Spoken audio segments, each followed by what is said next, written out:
Hello, I'm Roy Bonesteel. We're going to meet Viktor Frankl, the internationally famous psychiatrist, writer, and lecturer. He deals with the most common ailment of our time, meaninglessness. Dr. Frankl heals the soul. The survivor of 4 concentration camps, Viktor Frankl speaks from a profound understanding of man. He says life does have meaning in any and all circumstances. We can learn from Auschwitz, he says. From the Holocaust comes a message of hope. Lesson one could learn in Auschwitz and in other concentration camps in the final analysis was those who were oriented toward a meaning to be fulfilled by them in the future were most likely to survive. And this has been confirmed afterwards by American Navy and Army psychiatrists in Japanese prisoner of war camps, in North Korean prisoner of war camps, recently in North Vietnamese prisoner of war camps. The orientation toward a future, toward a task, a personal task, waiting for them to be fulfilled in their future, or another person whom they were loving to be met again, to be reunited with them again in the future. This was what was decisively upholding these people. So the orientation beyond oneself, you see, the question was not just survival, but there had to be a why of survival. The question was survival for what? Unless there was something or someone, a person or a cause, for whose sake to survive, there was survival scarcely possible. Most of us have never been in the concentration camp experience. We've never had to go through that horror and tragedy, and so one would think that today it would be easier to find meaning in life, and yet I sense that it's more difficult in a sense today than it was in years past. Do you think that? You're absolutely right. Well, why is that? Because we are living in a society, either in terms of an affluent society or in terms of a welfare state, as we in Austria are living in. Anyway, these types of societies virtually, or at least they are out, virtually to satisfy and gratify each and every human need, except for one need, the most basic and fundamental need operant in man, the need for meaning. Consumer societies even creating needs, but the need for meaning, or as I'm used to referring to it, the will to meaning remains unfulfilled. It's what I'm used to calling recently the unheard cry for meaning. You scarcely will find any reference to what is the most fundamental and basic concern of man. Neither pleasure nor happiness, nor power or prestige, but originally and basically his wish, his desire to find and fulfill a meaning in his life, or for that matter, in each single life situation confronting him. And if there is a meaning to fulfill, if he's aware, if he becomes cognizant of such a meaning, then he's ready to suffer, he's ready to offer sacrifices, he's ready to undergo tension, stress, and so forth, without any harm being done to his health. But if there is no meaning available, no meaning in his visual field, then he takes his life. Can you imagine a situation for a human being which is more full of stress than Auschwitz? And virtually all neurotic symptomatology disappeared in Auschwitz. And the degree to which suicide took place in Auschwitz and Dachau was astonishingly, surprisingly low, according to whoever wrote books, psychiatrists writing books on the psychology and psychopathology of concentration camp life. And on the other hand, in the welfare state of Austria, a teacher showed me a list of questions his students, his pupils, were allowed to ask him. And you know what was top ranking on the list as to it, the frequency of the questions? Suicide among youngsters of 14 to 15 years of age in a welfare state such as Austria. Suicide. There are virtually no stress or tensions because they are pampered. Nobody allows himself to challenge them. What young people need are ideals and challenges, personal tasks, and to begin with in the first place, examples, personal examples, but not the coward people who don't venture to confront them with anything because they might become angry because they are challenged. Neither parents nor school teachers are courageous enough to challenge them. Don't arouse tensions. Don't create tensions. Don't put stress on them. It is well known among neurologists and psychiatrists that placing too high demands on people is even less dangerous than placing too little demands on them. See? People are today, they are not over-demanded, they are under-demanded. Another thing that occurs to me, though, is that we could always find meaning in some of the traditional institutions we had going for us, the church, for example, or the family, you see. And this seems to be diminishing, these institutions, and they have less importance, it seems to me, in our lives today. And this would frustrate our search for meaning, it seems. You are right in several respects. First of all, what I've described already 30 years ago and predicted and foreseen, I might say, the emergence and today the presence of what I call the existential vacuum, the feeling of meaninglessness, the feeling of emptiness, the feeling, a sense of futility, which now takes over the place of inferiority feelings, the existential frustration, which now takes over the place of sexual frustrations, in contrast to the times of Sigmund Freud. Now, this mass neurosis, meaninglessness, is to be explained, as I see it, mainly in two directions. First, in contrast to an animal, man is not told by drives and instincts what he simply must do. Furthermore, in contrast to man in former times, today he is no longer told by traditions and traditionally and universally held values what he should do. Now, neither knowing what he must do nor what he should do, he sometimes seems no longer to know what he basically wishes to do. And what is the consequence? Either he just wishes to do what other people are doing. This is conformism. Or else he just does what other people wish him to do. And this is totalitarianism. Now, this is the origin of the existential vacuum. But you see, since traditions are on the wane, traditions are crumbling, there is a decay of traditions, not only in the field of religion, but generally, those people who are most affected by this loss of traditional values are naturally the youngsters. But in terms of our traditional values and our religious institutions on the wane, as we say, can one find meaning in life without a faith in God?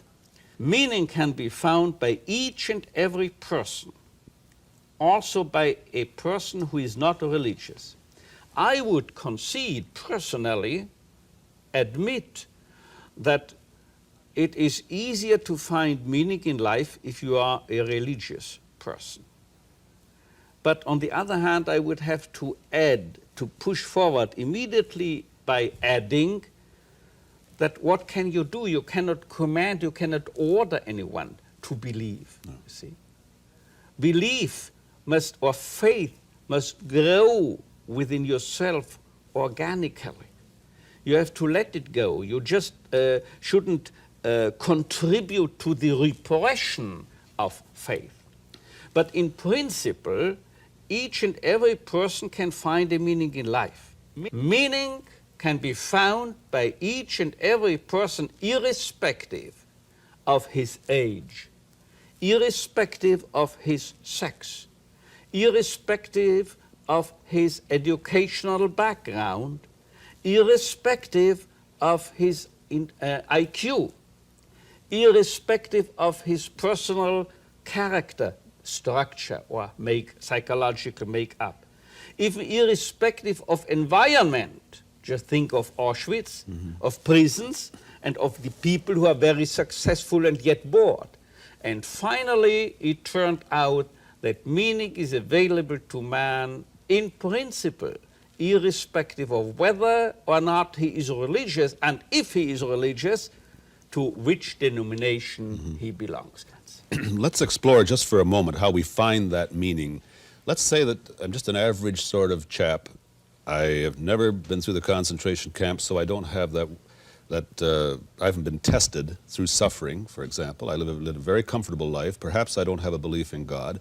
Maybe I'm bored with my job. Maybe I'm bored with my family. But you say I can still find meaning in my life, and it's important I find it. Where do I find it? What do I latch on to? There are three main avenues, as it were, leading up to meaning fulfillment. The first way, the first road on which you may arrive at meaning to fulfill, to find and to fulfill, is through work, through creating a work or doing a deed. Second, through love, through experiencing someone in his very uniqueness, and this means loving. Love is more than just sex.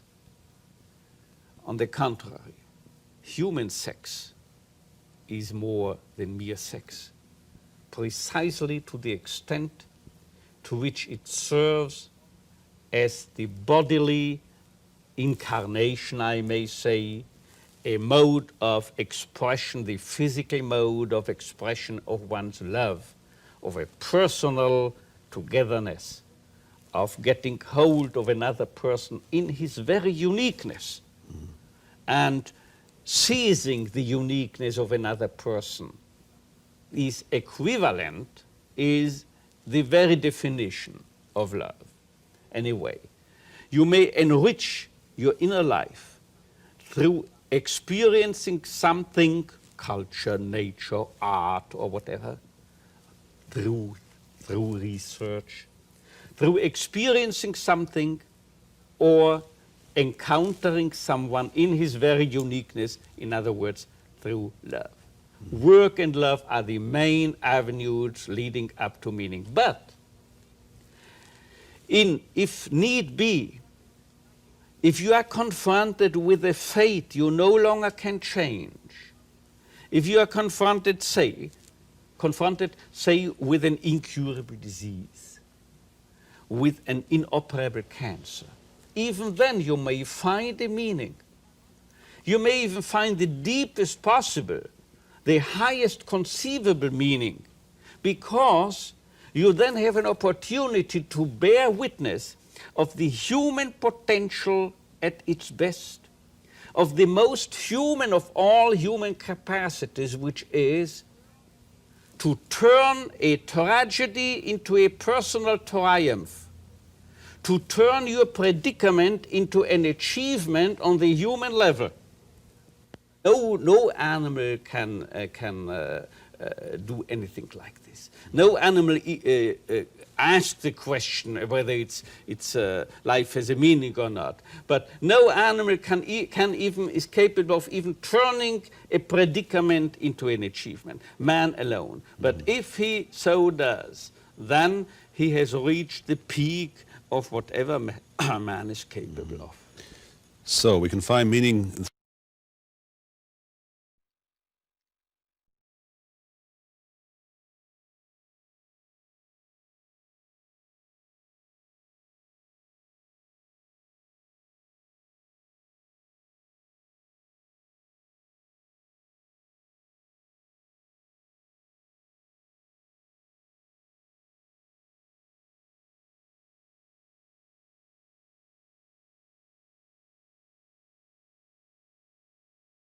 Go or perform surgery. But after all, rumors are present to the effect that in the final analysis, man is a mortal being. We have to die, and before dying, we have ineluctably to suffer sometimes. As a medical doctor, I must confess this. So there is certainly no one who is spared with unchangeable situations. Perhaps for a couple of months unemployment, and still life retains a meaning. What we need, you see, is not bread alone. And what the unemployed need is not welfare alone. They need a meaning, and a meaning can be found everywhere, in the smallest hut. On the other hand, you find people who are millionaires and milliardaires and billionaires, and they have no meaning. They kill themselves.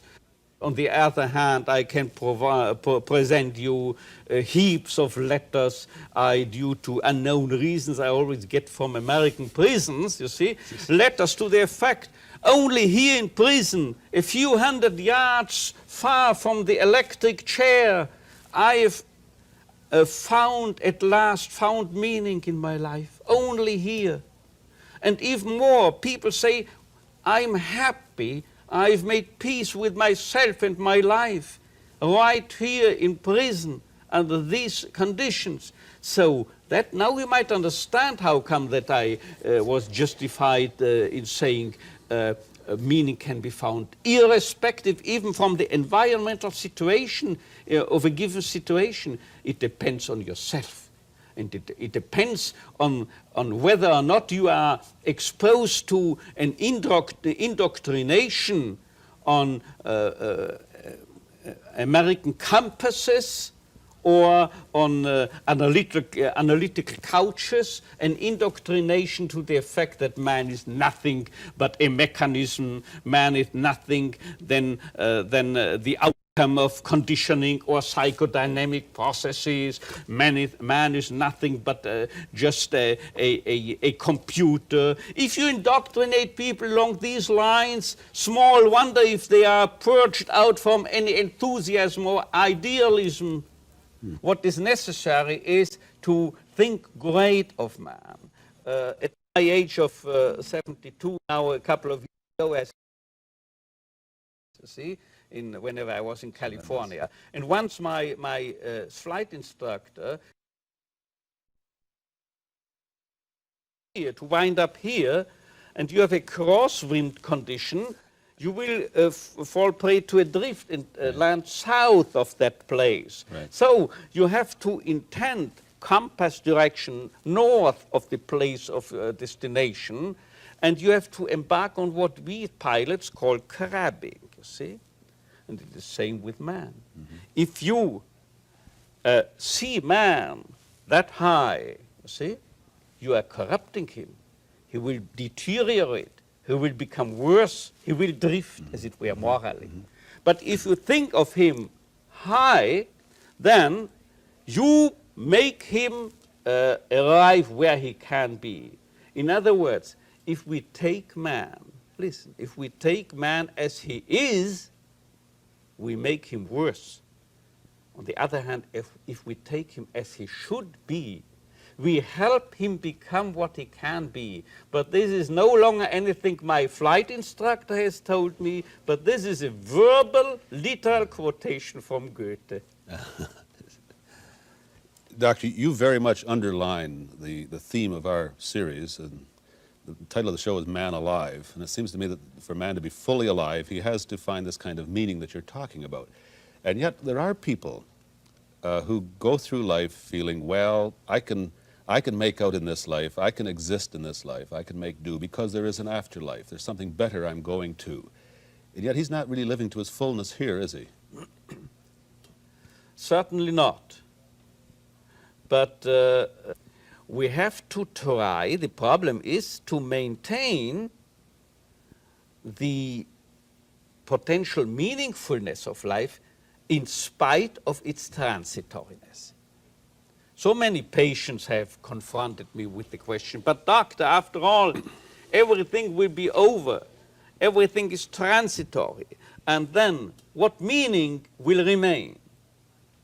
And as I view it, I am used to saying, what is transitory are only the potentialities, are only the opportunities to fulfill a meaning, being by doing something, being by loving someone, being by shouldering courageously and honestly a suffering you cannot avoid, and even facing your death in a dignified manner, in your style, as it were. Mm-hmm.